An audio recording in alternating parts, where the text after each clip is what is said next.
UP में अब अखिलेश यादव को लगता है कि पूरा कॉन्सेप्ट समझ में आ गया है। जो 9 उपचुनाव हो रहे हैं उसमें एक भी जनरल कैटेगरी को टिकट नहीं दिया है, जबकि बीजेपी ने एक भी एससी समाज को टिकट नहीं दिया है। जनरल कैटेगरी के 4 हैं। हाल ही में एक ब्राह्मण समाज का लड़का पुलिस कस्टडी में मारा गया, मीडिया खूब दिखा रहा है। और वहीं एक दलित समाज का जब मारा जाता है तो कोई मीडिया नहीं दिखाता है। सोचिए क्यों।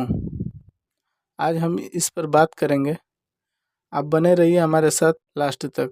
और अभी तक हमारे चैनल को सब्सक्राइब नहीं किया है तो कर लीजिए और साथ में बेल आइकन को दबा लीजिए, क्योंकि हमेशा हमारी वीडियो आपके पास तक पहुंच सके। प्रशांत किशोर ने आरोप लगाया मायावती पर, कहा कि मायावती पैसे लेकर टिकट दे रही हैं। दोस्तों, आपको सोचना पड़ेगा ये कौन लोग हैं जो बीजेपी के ऊपर कभी बात नहीं करते हैं। क्यों बस बिहार के आरजेडी और यूपी में सपा और बीएसपी को टारगेट करते हैं।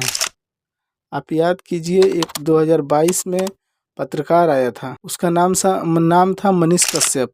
जब यूपी में चुनाव हो रहे थे 2022 का, तो वह उस समय अम्बेडकर पार्क में था, वहाँ से रिपोर्टिंग कर रहा था। देखिए मायावती जी ने कितना पैसा नुकसान किया, कितना भ्रष्टाचार किया। टाइल्स का मसाला निकल रहा है, हाथी टूट रही है। और 2022 का चुनाव बीजेपी जीत गई और उसके बाद एक बार भी मायावती के खिलाफ वह पत्रकार रिपोर्टिंग नहीं किया। सोचिए क्यों। वो भाजपा का बुलाया हुआ एक मूर्ति था, जो भाजपा के पक्ष में, भाजपा को जहाँ फायदा था वहाँ वो रिपोर्टिंग किया था 2022 में। 2022 के बाद उसने बिहार में निर्दलीय चुनाव लड़ने का ऐलान किया और उसके बाद बीजेपी से पैसा लिया और पार्टी ज्वाइन कर लिया। सोचिए, वो पत्रकार जो बोल रहा था मैं जनता के भलाई के लिए आया हूँ, उसने उस बीजेपी ज्वाइन कर लिया। अब आया है प्रशांत किशोर, ये भी बीजेपी का चाटुकार है। आप इसका कोई भी भाषण उठाकर देख लीजिए, बीजेपी के खिलाफ बोलता हुआ कभी नहीं दिखाई देगा। इसको बीजेपी ने लाया है और जब बीजेपी का काम हो जाएगा तब ये भी उसी में जाएगा। मनीष कश्यप की तरह ये भी बीजेपी ज्वाइन कर लेगा। तो इस समय में यूपी बिहार के लोगों को समझना पड़ेगा, इन धोखेबाजों से बचने की ज़रूरत है।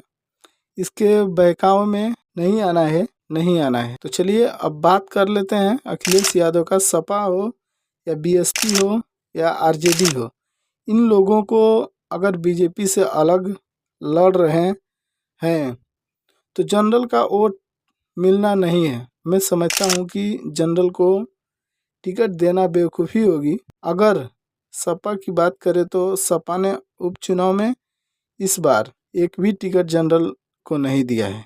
अखिलेश यादव समझ गए हैं, अपनी पीडीए को बेखूबी दिखाए हैं उपचुनाव में और फायदा भी हुआ है। अखिलेश यादव तो समझ गए, मायावती जी को भी समझना पड़ेगा कि अगर वो बीजेपी से गठबंधन में नहीं है तो जनरल का वोट उनको नहीं मिल सकता। उनको अपनी रणनीति बदलने की ज़रूरत है, क्योंकि बीजेपी मुस्लिम को टिकट नहीं देती है, क्योंकि उसको पता है कि मुस्लिम का वोट हमें नहीं मिलेगा, तो फिर टिकट देने का कोई सवाल ही पैदा नहीं होता। तो इस प्रकार मायावती को भी रणनीति समझनी होगी और कांग्रेस को भी समझना होगा, जो कि कांग्रेस में भी जनरल सीट ज़्यादा दिया जाता है। समझने की ज़रूरत है पार्टियों को क्या क्या मेरे हित में है और क्या नहीं है। और दूसरी खबर है, देखिए सोचिए, आए दिन यूपी के पुलिस कस्टडी में मौत की खबरें सामने आ रही हैं। एक दलित समाज की युवक की मौत हुई तो कोई नहीं पूछने वाला है, लेकिन एक ब्राह्मण समाज के व्यापारी की मौत हुई है। एक छोटे मोटे व्यापारी थे, उनकी जिस तरह से पुलिस के टॉर्चर के दौरान उनकी मौत हो जाती है। हालांकि किसी की भी मौत हो ये निंदनीय है।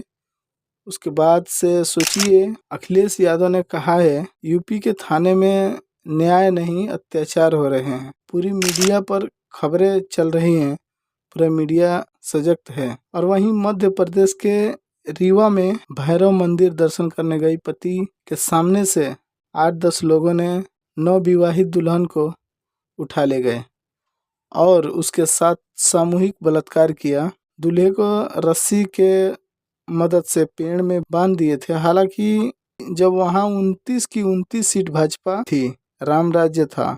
जब यही राम राज्य है तो नहीं चाहिए राम राज्य। आप लोग जरा सोचिए, यह घटना अगर किसी और राज्य में होती जहां विपक्ष का सरकार होता तो गोदी मीडिया अभी तक ढोल नगारा लेकर तैयार हो गया होता, लेकिन अभी तक गोदी मीडिया इस पे चर्चा नहीं किया है। दोस्तों, आप सभी से कहना चाहते हैं, अगर जब तक बीजेपी है तब तक किसी का भी भला नहीं होने वाला है। अडानी और अंबानी को छोड़कर आप लोग को अपने हित में वोट कीजिए, अपना और सही सरकार चुनिए और दंगा फसाद से दूर रहिए और अपने बच्चों को भी दूर रखिए और सुखी रहिए। सच्ची पत्रकारिता का साथ दीजिए।